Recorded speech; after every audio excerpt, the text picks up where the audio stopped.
air around the old Whitmore estate carried a weight that was almost tangible, thick with the whispers of 100 years, if not more, of secrets best left undisturbed. Even standing outside, I could feel the tension, the unease, like the land itself was holding its breath. Trees, gnarled and twisted, surrounded the estate like guardians who had long ago given up hope, and the wind wove a tapestry of sorrow and warning through their skeletal branches. It was the kind of place that dared you to look too closely, to notice the subtle details that hinted at the darkness buried within. I stepped up onto the stone path, worn smooth by the footsteps of generations, each one carrying the invisible weight of the family's legacy. They were known, at least in whispered town gossip, as the family that defied death itself. There were stories, vague and terrifying, of family members who had walked away from accidents that should have claimed them, illnesses that should have finished them, and even violent attacks that left them unscathed. The local papers never reported much, and those who had lived in the estate for brief periods spoke in hushed tones about inexplicable events. Some said it was a curse, others a blessing twisted beyond recognition. The moment I entered the grand foyer, I felt the temperature drop. The air was stale yet thick, as if decades of closed doors, neglected halls, and suppressed history had congealed into a tangible presence. Dust motes floated lazily in the sunlight, streaming through the tall, arched windows, landing on the polished floors like tiny reminders of the passage of time. My footsteps echoed in a rhythm that seemed alien in its emptiness, each sound amplified, bouncing back at me from walls adorned with faded portraits of stern-faced ancestors who seemed to watch my every move. Their eyes held something more than mere observation. They held judgment, curiosity, and perhaps even a warning.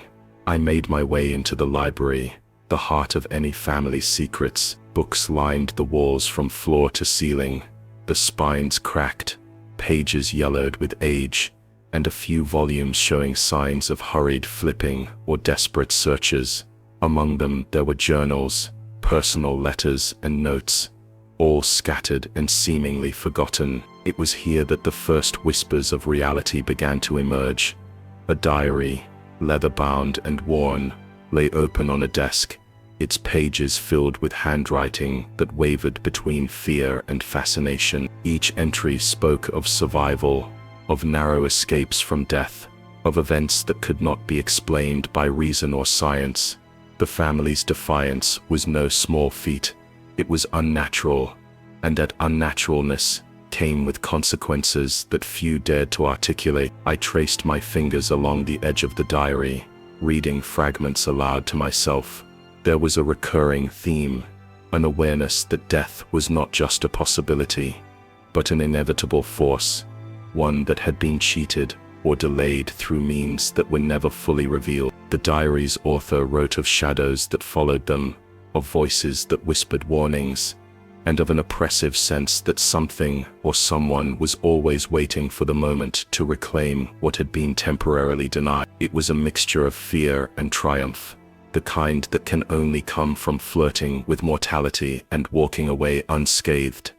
But the more I read, the more I realized that survival was not without cost. There were hints of family members driven to madness by the constant brush with death, of relationships strained and broken under the pressure of unnatural longevity, and of guilt carried like a heavy cloak through generations. They had escaped the clutches of death, yes, but in doing so, they had invited other horrors into their lives, horrors that were often quieter, slower, and far more insidious than the immediate threat they had survived. I paused at a particular entry, dated January the 23rd, 1975, in which the author described a night that changed everything.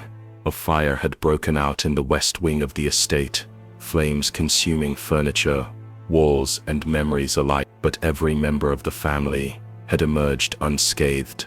Neighbors later described seeing them standing outside in the cold, unharmed, calm, almost detached from the chaos that had destroyed everything around them. There was no smoke in their lungs, no scorch marks on their clothing, only an eerie calm that suggested either divine protection or something far more sinister. That night, according to the diary, marked the beginning of a deeper reckoning, a realization that survival was not guaranteed forever, and that the forces which had allowed them to escape death once could not be trusted to continue indefinite. Moving further into the house, I encountered rooms that were frozen in time, toys scattered across the floors of the children's quarters, untouched since the last inhabitant had left, and personal effects arranged with obsessive precision in the master suite. It was as if time itself had chosen to stop in these spaces, preserving the traces of lives that had danced perilously close to death.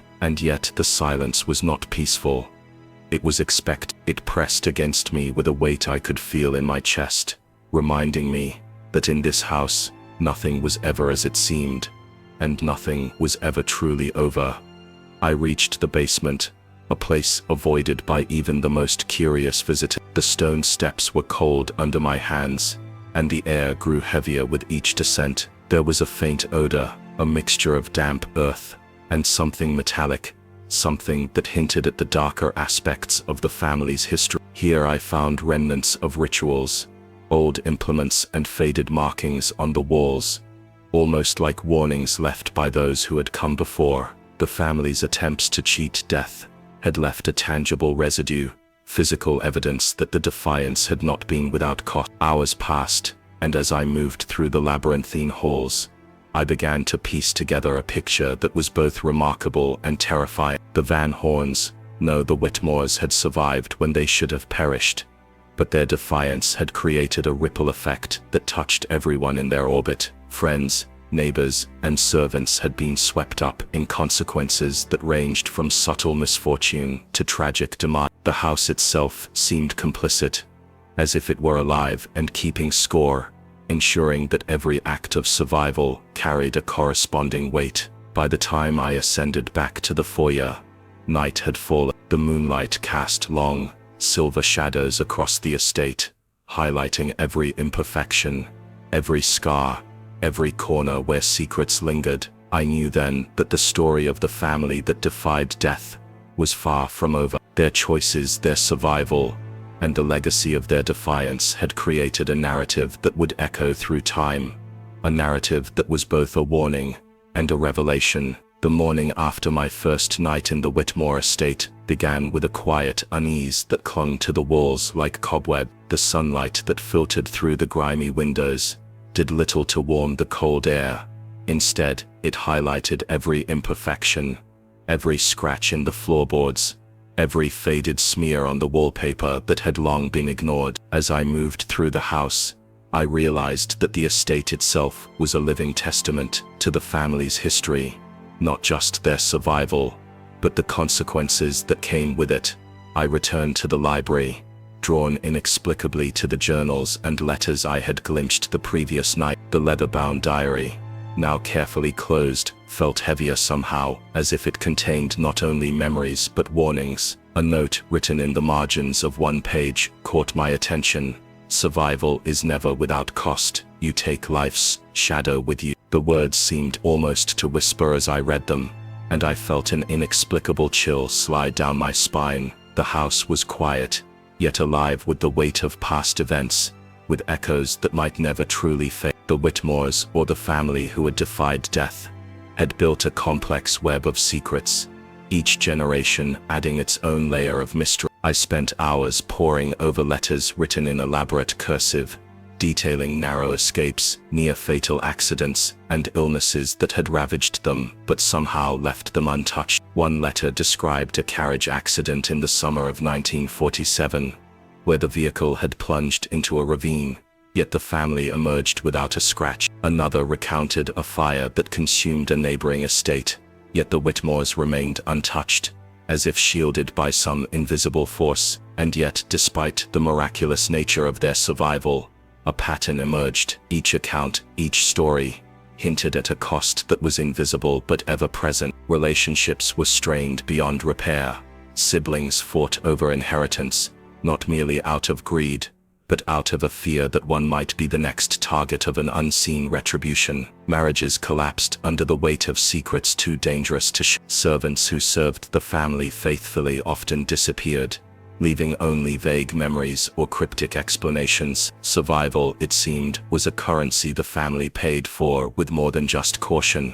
It demanded sacrifice. I found myself lingering over a particularly troubling set of letters, written between the years 1961 and 1974, which chronicled an illness that should have claimed the family patriarch. He recovered, yes, but not without leaving a trail of fear and speculation. Friends whispered of nights filled with cries that carried through the halls, of shadows that moved against the moonlight, and of visitors who came under the guise of concern yet departed in silent terror. The house itself seemed to take on a presence during these times, walls vibrating faintly as though echoing the anxieties of those within. Exploring the rooms further, I discovered a series of paintings in a corridor rarely used. Each depicted members of the family at moments of survival: a father clinging to the edge of a cliff, a mother stepping from a burning carriage, a child falling from a horse yet landing unharmed. The artistry was exquisite, capturing not only the physicality of each moment, but the emotion, fear, astonishment, and a subtle undercurrent of dread. It was as if the painter had understood that survival was only part of the story, that there existed a darker truth, hidden beneath the triumphs. I could feel the house's gaze upon me as I moved, each creaking floorboard, each groaning beam, a reminder that this place had witnessed everything. The estate, though massive and abandoned in parts, exuded a meticulous order. Drawers were neatly aligned, furniture carefully placed, and objects arranged with a precision that suggested ritual rather than habit. The family had maintained a constant vigilance over their surroundings, perhaps as much for their own security as for the protection of the secrets that seemed to saturate the very air. Descending again to the basement, I found myself drawn to a small door I had overlooked before. The metal handle was cold to the touch, and the hinges groaned as I pushed it open. Beyond lay a narrow staircase, spiraling down into darkness. A faint metallic smell greeted me, and the air was thick with dust and decay. Here the remnants of what could only be described as ceremonial implements lay scattered: burned candles, faded cloths, and strange symbols etched into the stone. It was evident that the family had not only survived accidents and illnesses, but had attempted to influence events through means that were no longer fully understood. The diary entries hinted at this too. References to rituals, to invoking protection, and to appeasing forces unseen were scattered throughout. One particularly detailed account from the winter of 1958 described a ceremony performed on the eve of a dangerous storm that threatened the estate. The family had lit candles in every window, arranged symbols throughout the house, and recited incantations until the storm passed without harm. Whether it was coincidence, superstition, or something far darker, the results were undeniable. The family emerged unharmed, and the storm bypassed the estate entirely. Hours slipped by, and as evening approached, I began to notice subtle changes. Shadows shifted in ways that defied the light. The temperature dropped without explanation, and most unsettling, I sensed that I was not entirely alone. Whispers, almost imperceptible, seemed to echo from the walls, forming fragments of words I could not quite understand. The house, it seemed, was alive not only with history, but with a consciousness, one that observed intruders and recorded their every movement. I paused at the top of the grand staircase, feeling a sudden vertigo. The family's legacy was not merely about defying death.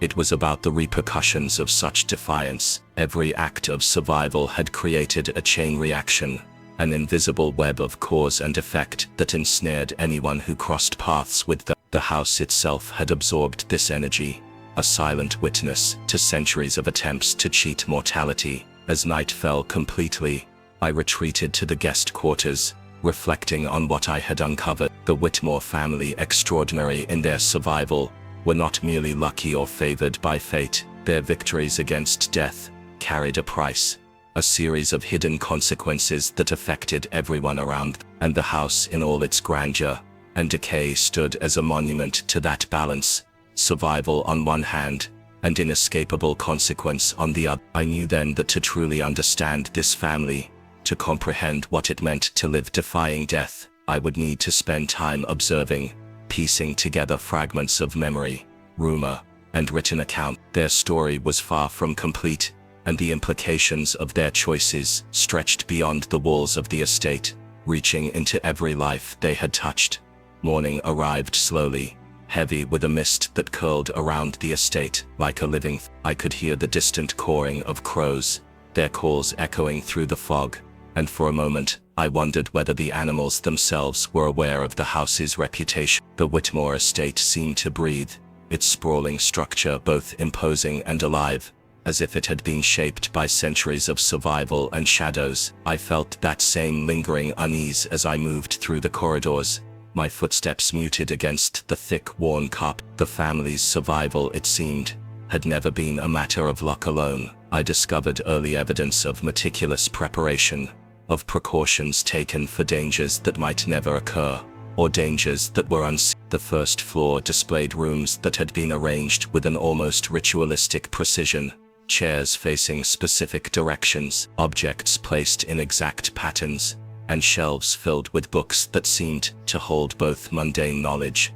and esoteric wisdom. I realized that the Whitmores had created a framework, a code to navigate life, where death was never predictable, never trustworthy. One corner of the library revealed a small cabinet, its wood carved with elaborate symbols that seemed almost occult in nature. Inside were trinkets, charms, and talismans, each accompanied by notes in faded ink. Some described attempts to ward off misfortune, others chronicled specific events that had threatened the family and the measures taken to survive them. A note from the summer of 1972 detailed a fire in a neighboring town. The family had carefully collected water, arranged barriers, and lit protective candles in every room. When the fire reached the estate, it passed without damage, as if guided by an invisible hand. And yet, with each instance of survival, the writing revealed a tension that I could feel pressing against my chest. The family never celebrated their victories. They documented them with a solemnity, an acknowledgement of the unseen cost. Letters between siblings detailed resentment and fear, mistrust wrapped in polite phrasing, and an unspoken understanding that to live meant to be forever vigilant, never truly at ease. The house itself mirrored this, quiet, disciplined, with a presence that seemed to enforce the same vigilance on any who entered. As I moved into the second floor, I came upon a room that had been kept in near pristine condition. A child's nursery, frozen in time, with toys arranged neatly, and a small bed untouched. The diary entries described the tragic death of a young Whitmore heir in 1946. A child who had not survived a sudden illness. The room remained, the family unable or unwilling to remove it, a reminder of mortality even in a lineage that had otherwise defied it. The sense of grief here was palpable, the air thick with the weight of what had been lost and what had been survived. I wandered into the master bedroom, where the patriarch's possessions had been meticulously catalogued. A chest contained clothing, jewelry, and letters dating back to the late 19th century.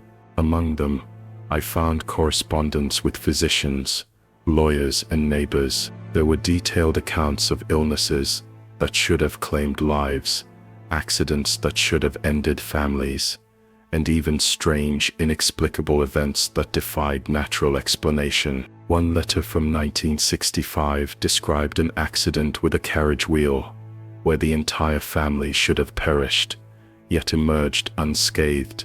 The note was clinical, almost detached, but beneath it ran an undercurrent of awe and fear. It was clear that survival was not merely a matter of circumstance.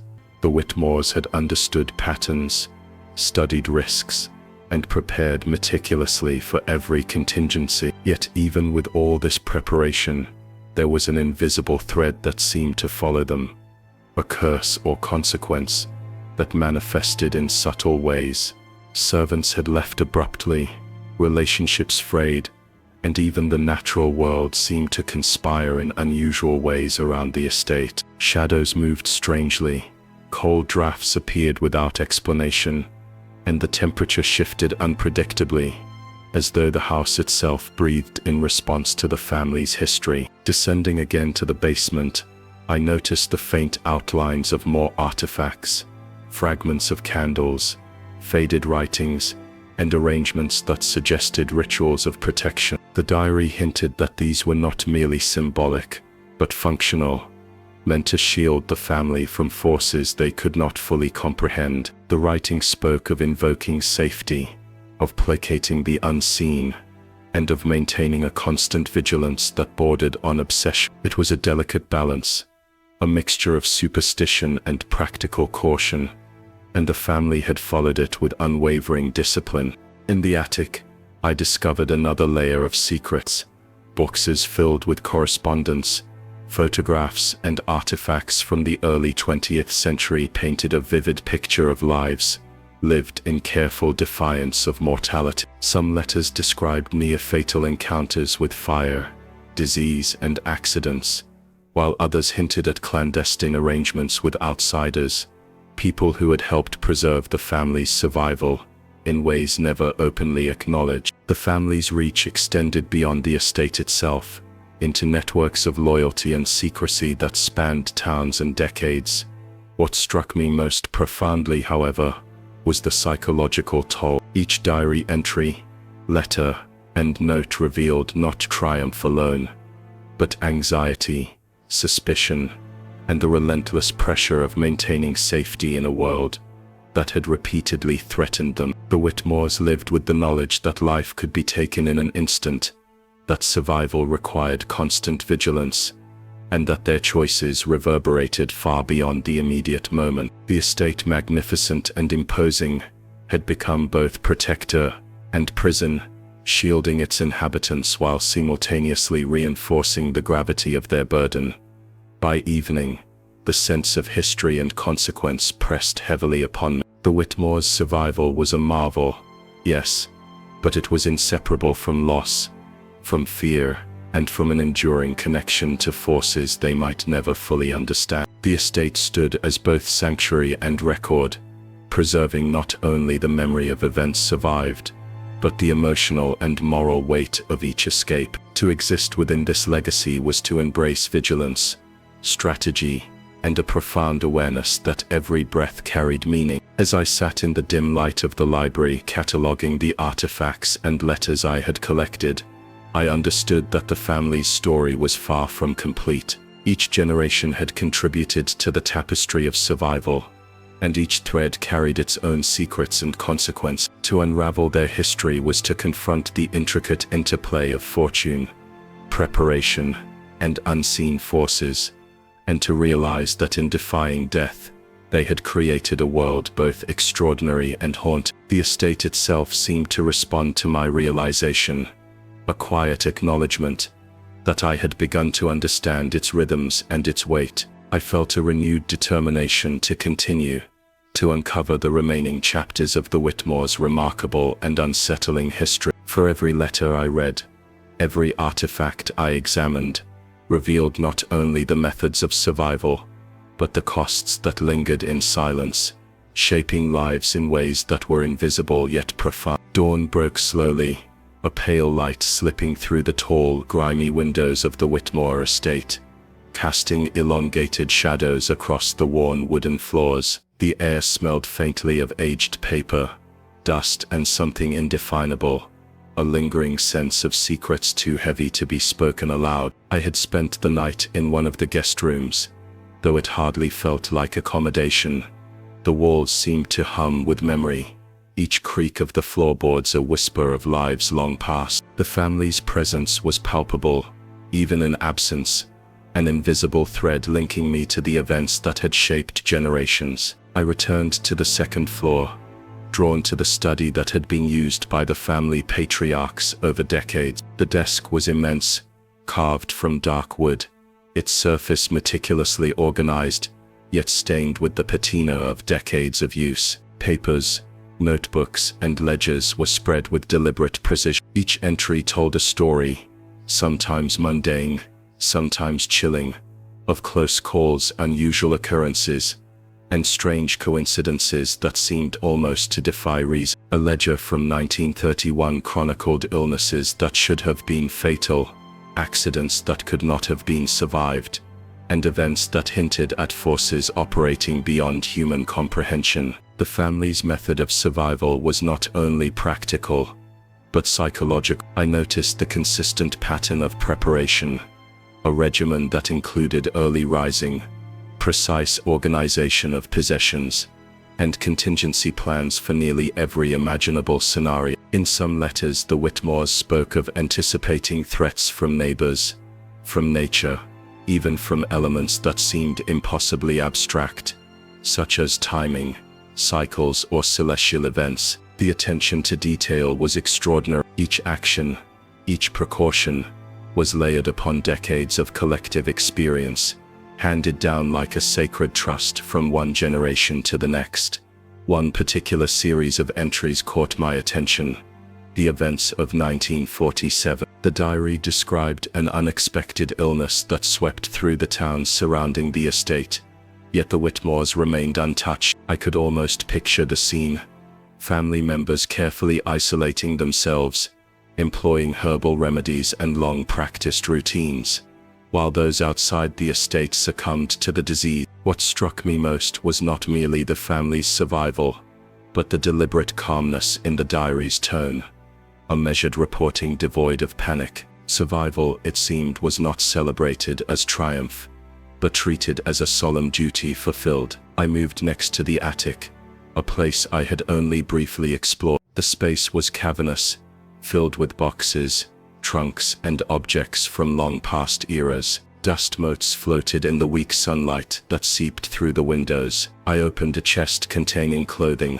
photographs, and personal items, each telling a story of resilience. The photographs depicted children in carefully posed settings, each face serious, eyes unnervingly perceptive for their age. Letters pinned to the photos recounted close encounters with accidents, illnesses, and mysterious events. The Whitmores had a tendency to document not only what had happened, but also how it could have gone differently, almost as if recording failure was more dangerous than recording success. The psychological toll of living under such constant vigilance became evident in the personal diary. Entries described tension between siblings, frustrations with parents, and the peculiar loneliness of children growing up in a house where caution outweighed freedom. One young woman wrote in 1955 of feeling constrained, of walking the hallways like a shadow of herself, careful not to disturb the balance the family maintained. The diary hinted at resentment, fear, and a growing awareness that the family's extraordinary survival had come at the cost of ordinary joys.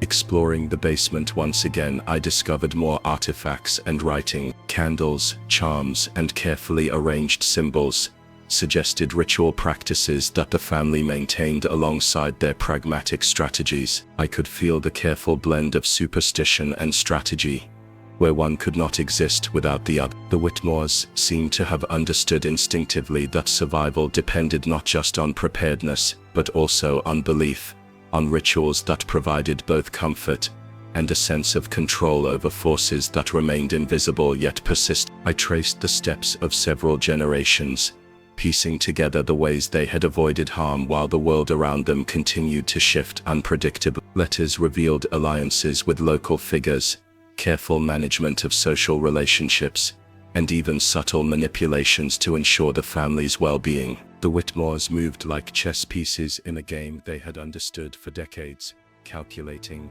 patient, and relentlessly strategic. Yet beneath this methodical exterior, there was a deep sense of unease, a recognition that no plan could fully account for the unseen, and that the price of survival was measured in sacrifices small and large. By mid-afternoon, I found myself in the family's old greenhouse, a structure long abandoned but still intact. Plants grew wild among broken glass panels, yet the layout spoke of careful planning. The diary described experiments with herbs and plants for health, protection, and even subtle influence over luck. This blend of practicality and ritual extended to nearly every aspect of the family's life. Food, water, light, and air were all managed with precision, forming a complex ecosystem designed to sustain both body and mind against unpredictable threats. The further I delved into the family's records, the more I realized how integral fear and discipline were to their survival. They had learned that ordinary complacency could be fatal,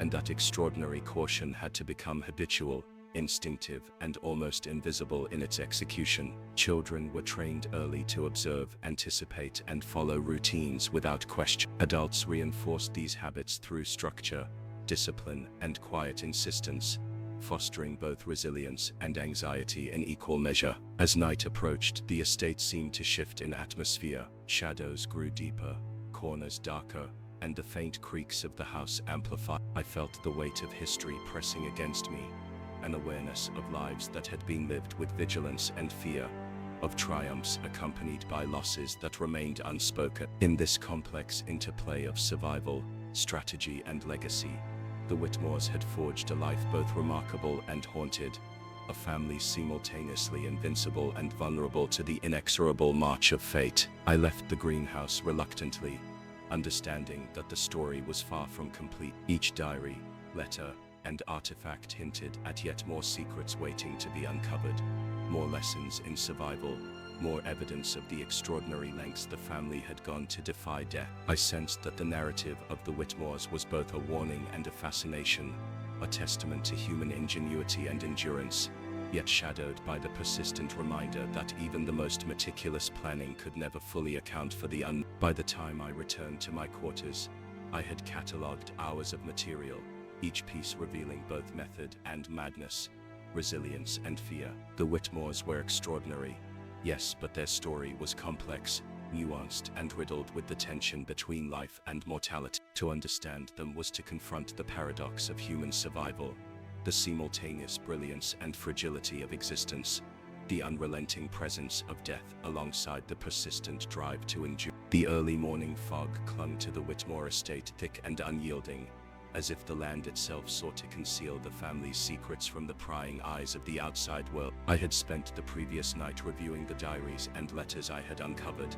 and a growing sense of unease settled over me. The Whitmores were meticulous in ways that defied ordinary comprehension, their lives structured with precision, their rituals blending superstition and strategy into a seamless practice of survival. Yet beneath their careful routines, a subtle tension persisted, one that hinted at the cost of generations spent in vigilant defiance of fate. I moved through the grand hallways, noting how the silence seemed almost tangible, a presence that followed every step. The portraits of ancestors stared down with a weight that went beyond paint and canvas, their eyes keen, as if still observing the living. The family's obsession with survival had transformed into an almost spiritual practice, one that demanded not only discipline, but also an unwavering adherence to long-established custom. Every movement, every decision was calculated, a reflection of lessons learned through hardship, mistakes, and rare triumphs. I entered the kitchen,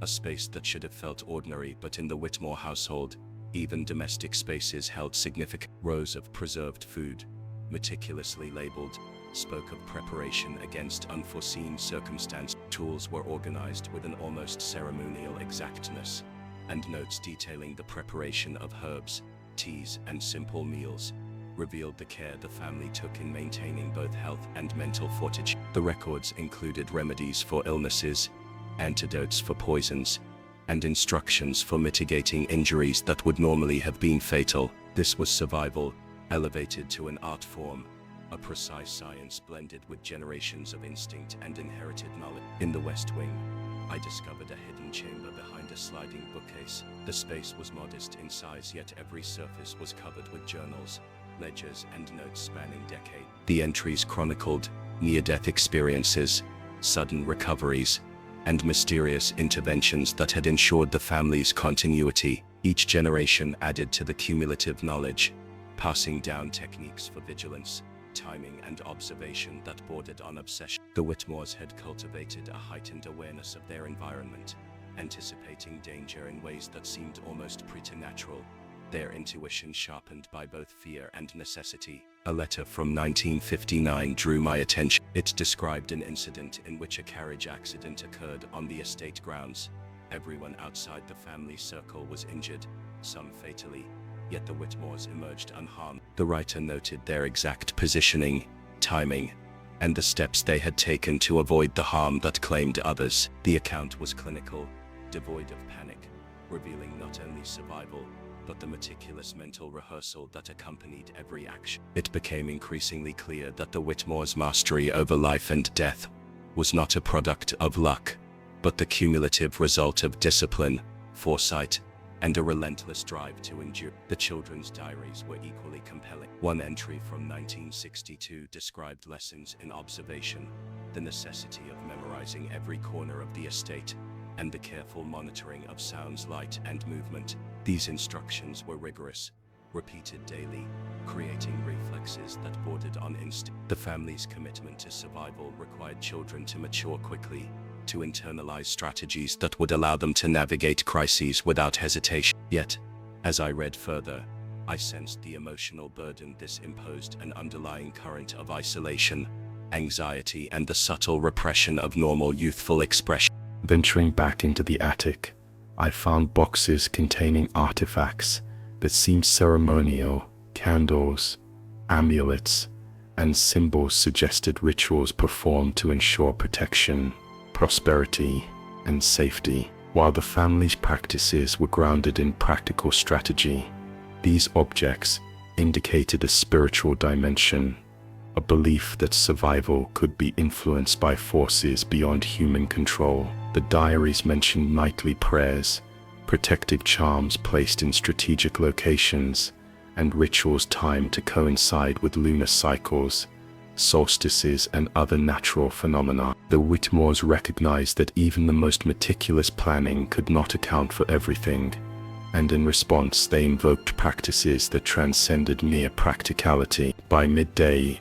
I had uncovered correspondence between family members and local officials, detailing subtle manipulations to avoid conflict, maintain alliances, and ensure that the estate remained insulated from harm. The Whitmores understood that social survival was as crucial as physical survival. Letters revealed negotiations, discreet influence, and carefully measured generosity, all designed to maintain a buffer against external threats. Every interaction, every decision had been filtered through generations of experience, producing a family that was not only adept at anticipating accidents, but also skilled at managing human behavior to their advantage. The psychological dimension of their legacy became even clearer as I reviewed personal reflections from the adult members. There was pride in survival, certainly, but also a profound awareness of isolation. Relationships were shaped by necessity,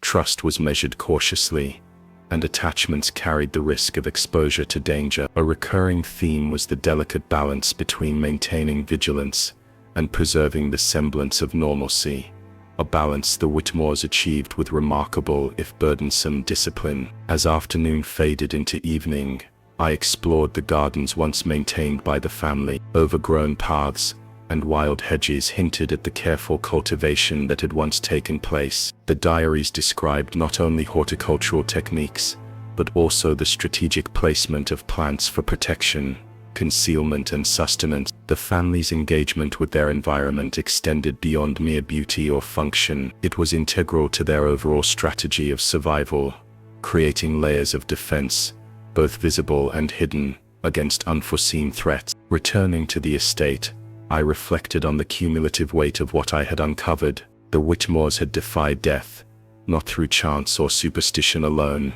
but through a combination of preparation, strategy, observation, and ritual. Each generation contributed to a body of knowledge designed to protect, sustain, and guide future family members. And yet, there was a lingering melancholy, a quiet acknowledgement that such relentless vigilance came at the expense of freedom, spontaneity, and perhaps even joy. Survival had become a discipline, a way of life, a legacy that demanded obedience and resilience, and carried with it a quiet, inescapable cost. By nightfall the estate was shrouded in shadows, and the wind whispered against the ancient walls. I could almost hear the voices of generations past, echoing through the halls, observing, judging, and guiding. The Whitmores were extraordinary, yes, but their story was one of complexity, sacrifice, and endurance. It was a narrative that demanded attention, reflection, and respect for the meticulous, sometimes haunting ways they had learned to live and survive. The night settled over the Whitmore estate like a velvet shroud, heavy with the weight of history and secrecy. The air was thick, almost tangible, filled with the scent of damp earth, old wood, and faint traces of candle smoke that had lingered for decades. I wandered through the dimly lit corridors, guided only by the glow of a single lantern I had brought with me, my footsteps muted by the thick carpets that had absorbed the echoes of countless generations. Each corner, each shadowed archway seemed to carry a memory, a whisper of the family's tireless struggle to evade the grasp of death. I paused in front of a doorway I had not noticed before, partially hidden behind a tapestry depicting a hunting scene from centuries past. Pushing it open revealed a small chamber, almost entirely filled with bookshelves. The leather-bound volumes smelled of age and secrecy. Each book was meticulously labeled, cataloging everything from medicinal recipes to accounts of accidents narrowly avoided, with dates carefully spelled out in full. 1972. The sheer dedication to detail was overwhelming, and it became clear that nothing in the Whitmore household was left to chance. One of the journals lay open on a wooden desk, the handwriting precise, almost obsessive. It described an incident in 1975 when a gas leak had occurred in the kitchen. The author, a family member in their mid-20s at the time, recounted how they had detected the faintest scent of gas before anyone else noticed. The entry detailed the steps they took, ventilating the area, alerting the family, and isolating the source of the leak. Every action was planned, rehearsed mentally countless times before it ever occurred. What struck me most was not the technical knowledge, but the composure, the calm determination in the face of imminent danger that seemed to define the Whitmore bloodline. As I read further, the journals revealed a pattern. The family maintained an almost ritualistic monitoring of their environment. Windows were checked and rechecked, locks examined daily, and subtle changes in air currents or temperature were noted. There was a constant vigilance, an unbroken line of attention passed down through generations. Even the youngest children were trained to notice details most adults would miss. A flicker of shadow, an unusual sound, or the slightest alteration in the daily routines of those around them. This heightened perception, coupled with decades of accumulated knowledge, formed a near impenetrable shield against misfortune. I stepped into the library, a vast room with towering shelves and heavy curtains drawn against the night. Moonlight filtered in, casting silver streaks across the polished wooden floors. The family portraits hanging on the walls seemed almost alive in the shifting light, their painted eyes following my movements with uncanny precision. I couldn't shake the feeling that the estate itself was a living entity, its very structure shaped by the obsessive attention to detail and survival instincts of the Whitmores. Every door,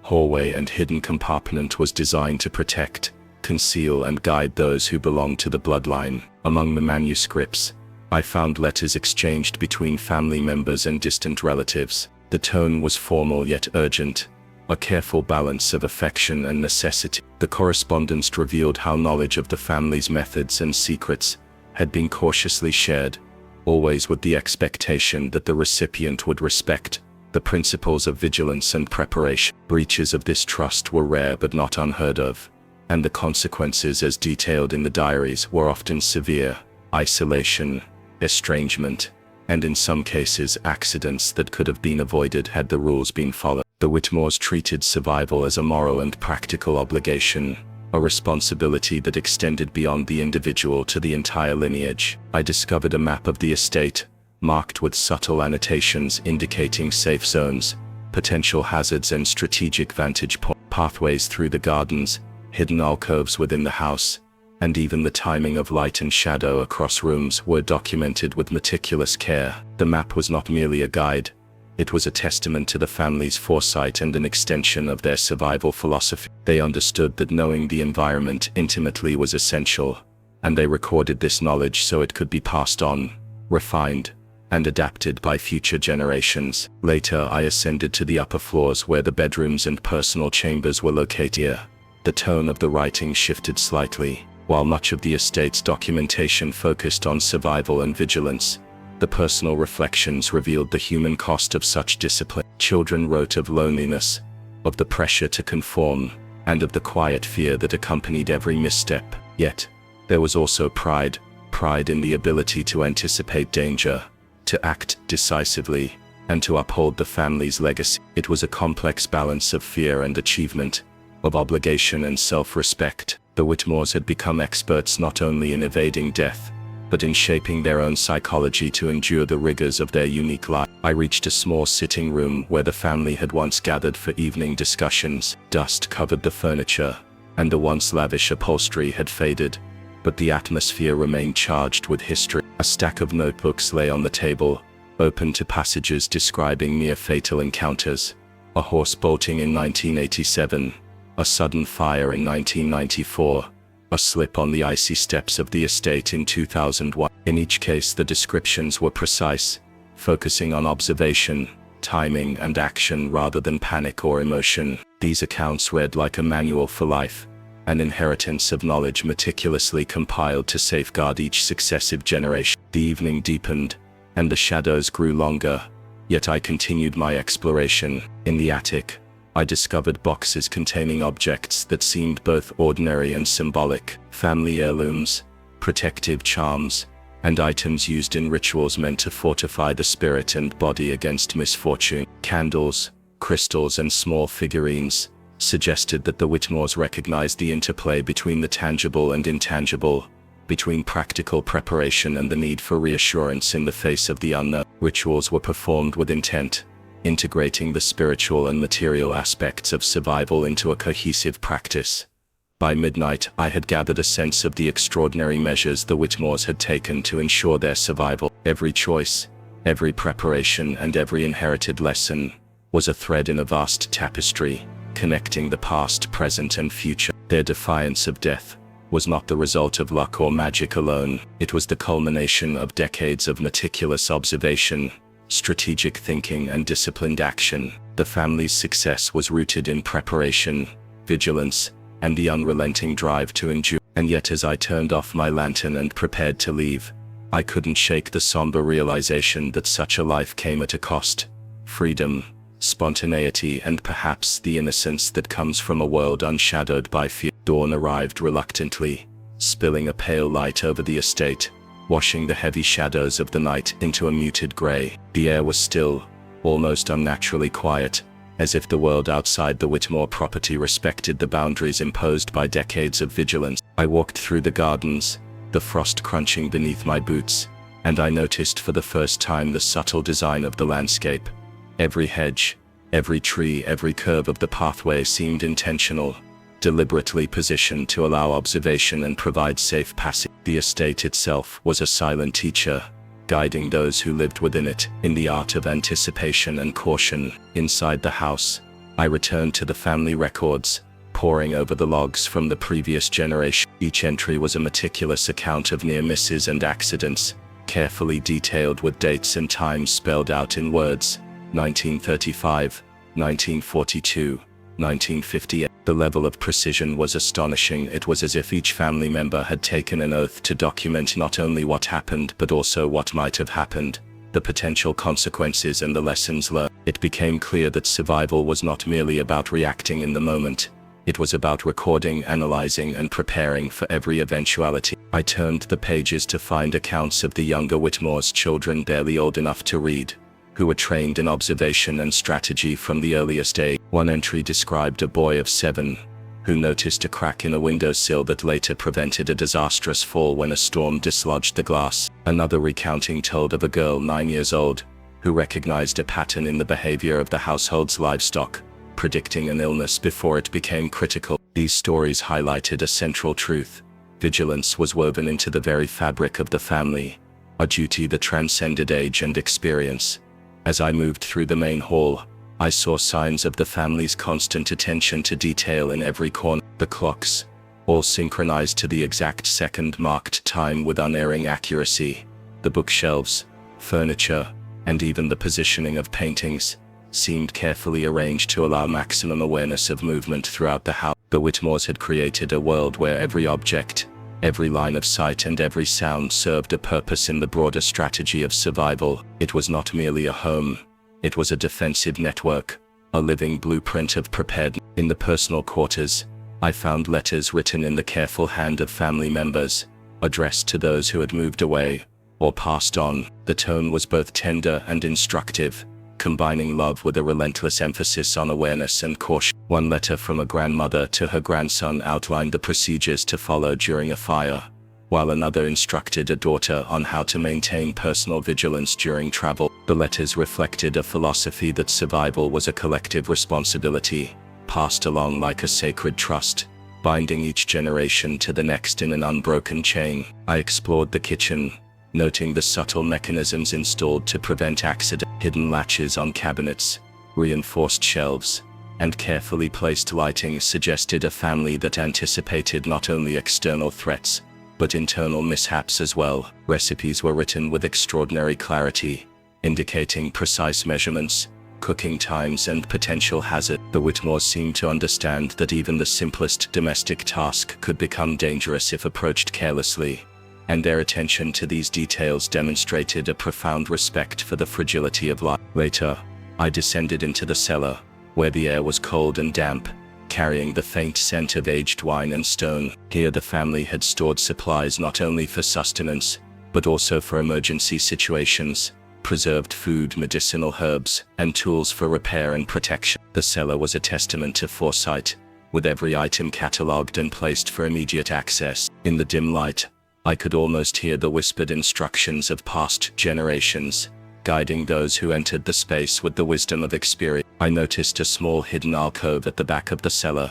containing personal artifacts of the family's trials. Journals, photographs, and objects marked with dates chronicled moments of danger narrowly avoided. One photograph showed a Whitmore standing at the edge of a collapsed bridge, calm despite the chaos surrounding them. Another depicted a child pointing to a weak floorboard that had been repaired just in time. These relics were both evidence and instruction, reminders of the stakes involved in a life lived with constant vigilance. Moving up to the second floor, I entered a corridor lined with bedrooms and study. The walls were adorned with paintings and framed documents, each chosen for its symbolic meaning or instructive value. I saw a portrait of a Whitmore ancestor with a careful gaze, a subtle reminder of composure in the face of danger. Documents detailing emergency procedures, evacuation routes, and health protocols were displayed alongside family crests, blending practicality with tradition. The entire space reflected a philosophy that every aspect of life was intertwined with preparation,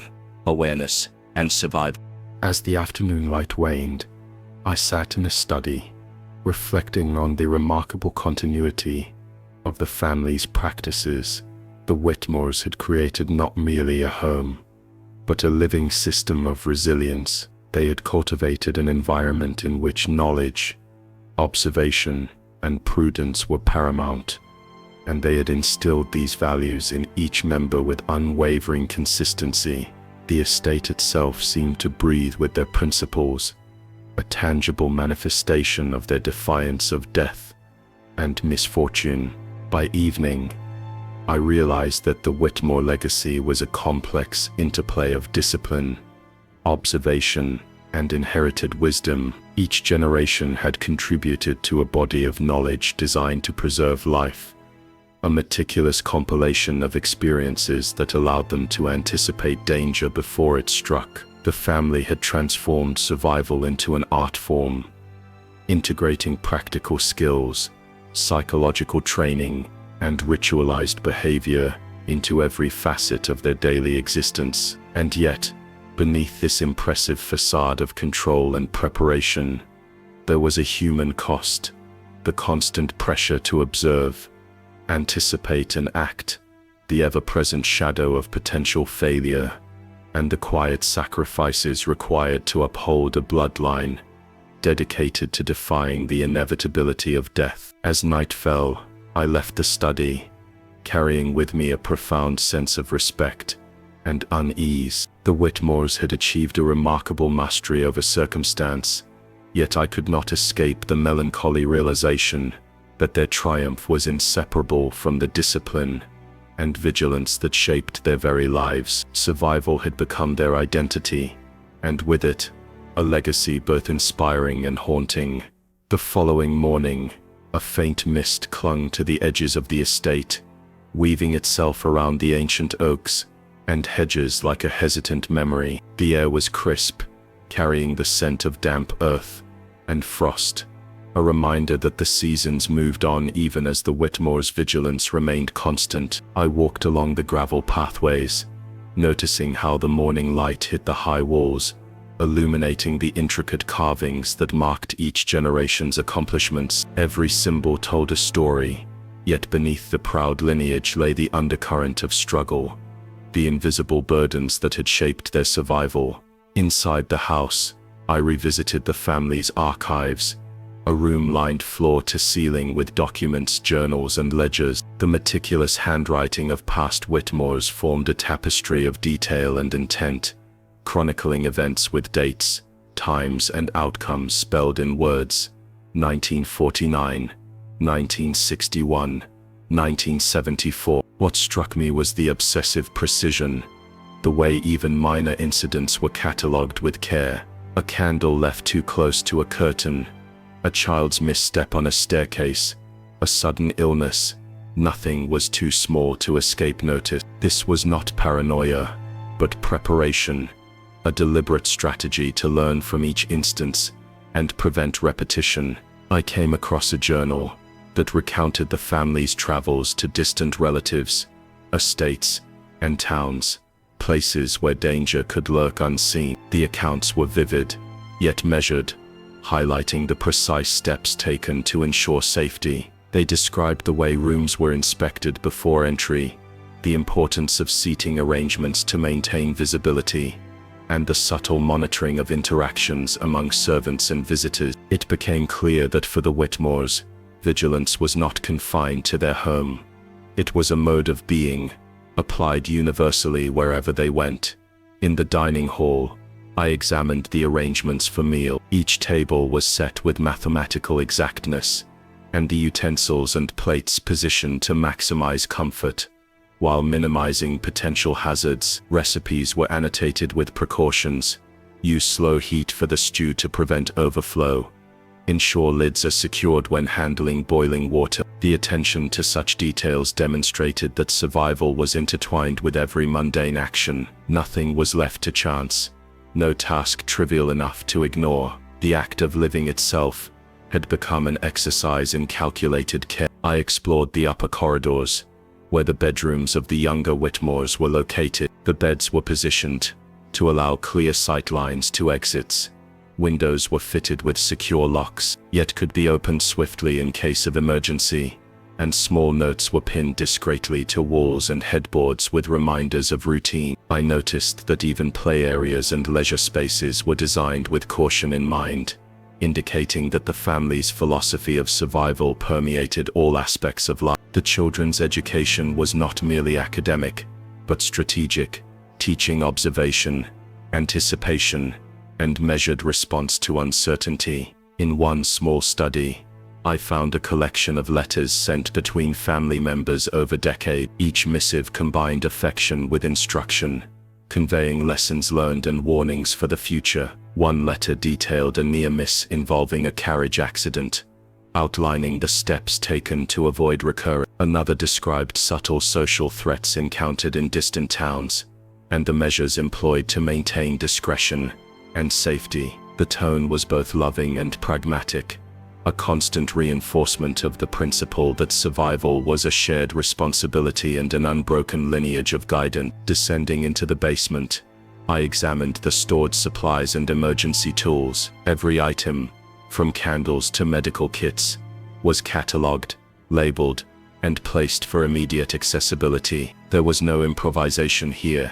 Every contingency had been considered. Hidden compartments contained records, personal mementos and further supplies, their presence a testament to foresight. I realized that the Whitmores had created a living network of security, in which every object and space was a node, contributing to the overall resilience of the family. I moved toward the western wing, where portraits of ancestors adorned the walls. Their eyes seemed to follow every movement, a subtle psychological reinforcement of the vigilance that defined the household. Beneath each portrait were plaques with inscriptions, highlighting notable decisions, moments of courage and instances of foresight. It was as if the ancestors themselves were silently imparting lessons, guiding the living in the careful observance of details that might otherwise go unnoticed. Later, in a small, overlooked room, I discovered personal artifacts belonging to family members who had passed on. Items such as watches, letters, and even clothing were preserved with deliberate care,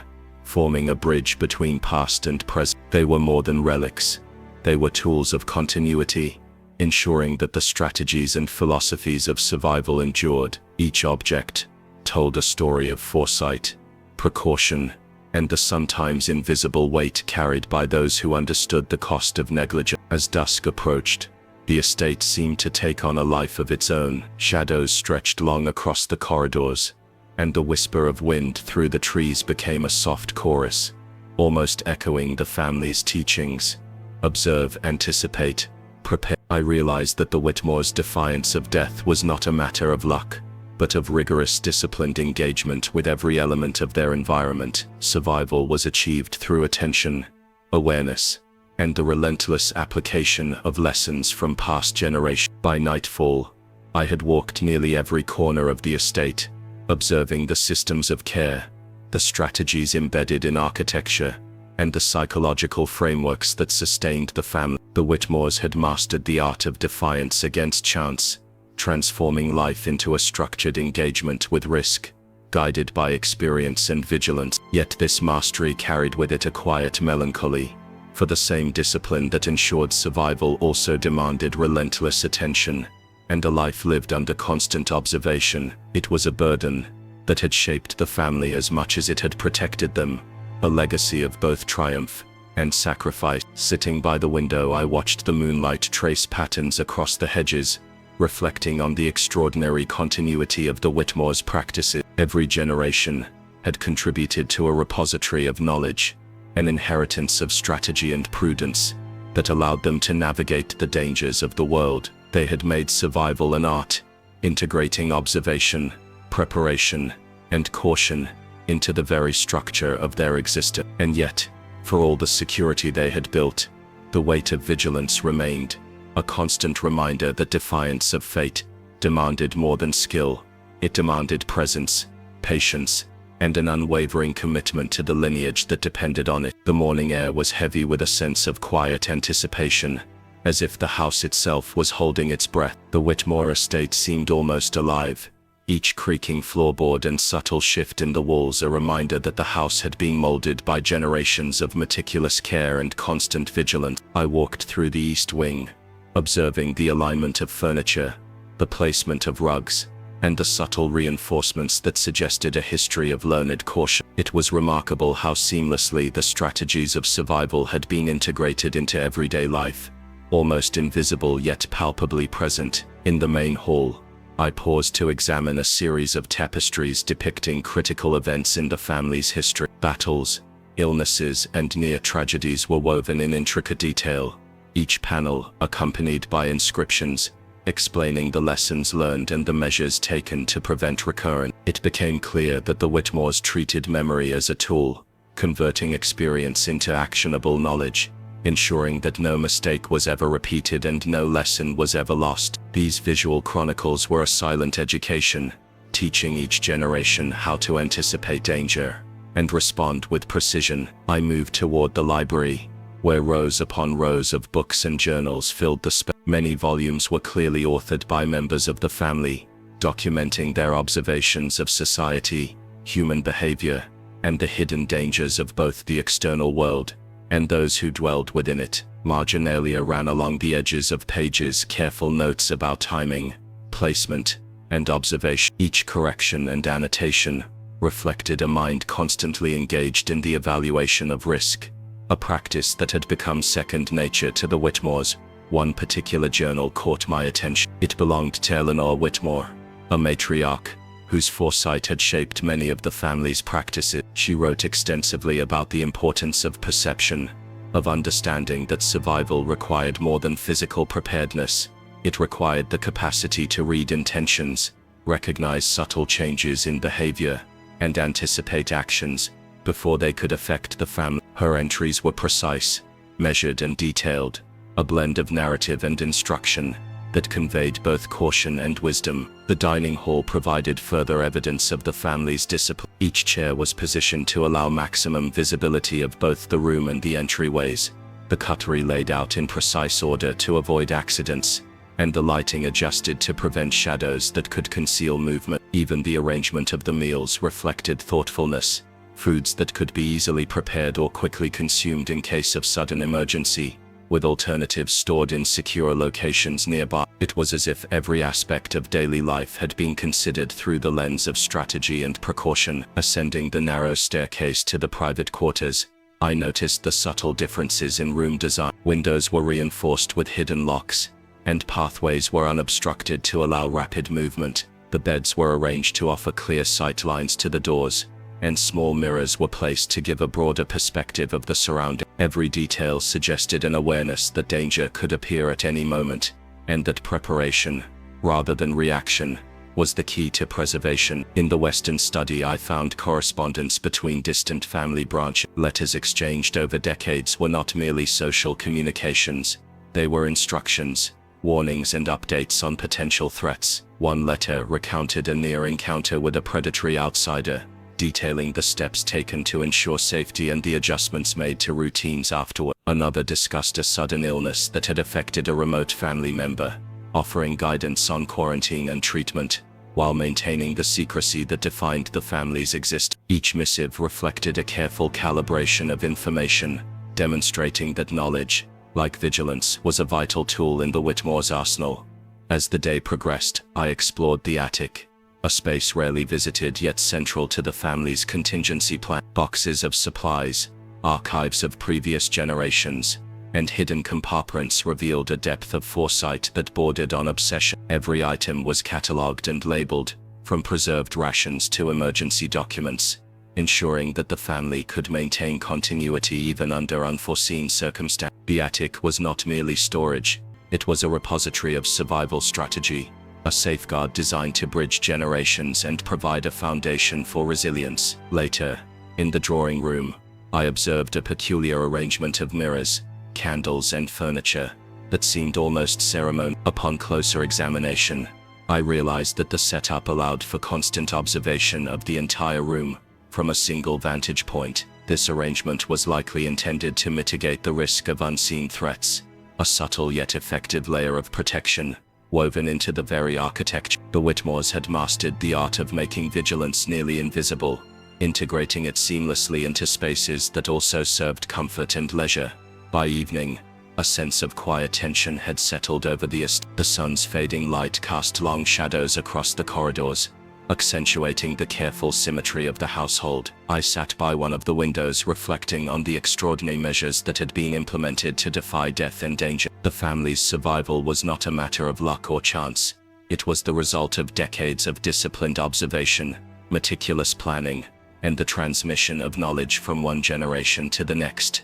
And yet, despite their rigorous preparation, there remained an underlying fragility. The very vigilance that had protected them also demanded constant effort, attention and mental fortitude. The Whitmore's defiance of death was a testament to human resilience and foresight, but it came at the cost of freedom from fear, an unending commitment to the preservation of life against a world that could not be fully controlled. As night fell, I wandered the corridors one last time, noting the layers of protection, observation, and inherited wisdom embedded within the walls. Every portrait, every artifact, every meticulously arranged room told the story of a family that had chosen to confront mortality not through denial but through strategy, preparation, and an unwavering awareness of the world around. And though their methods were extraordinary, the essence of their survival was simple: attention, vigilance, and the deliberate cultivation of knowledge, passed down through generations, with the clarity of purpose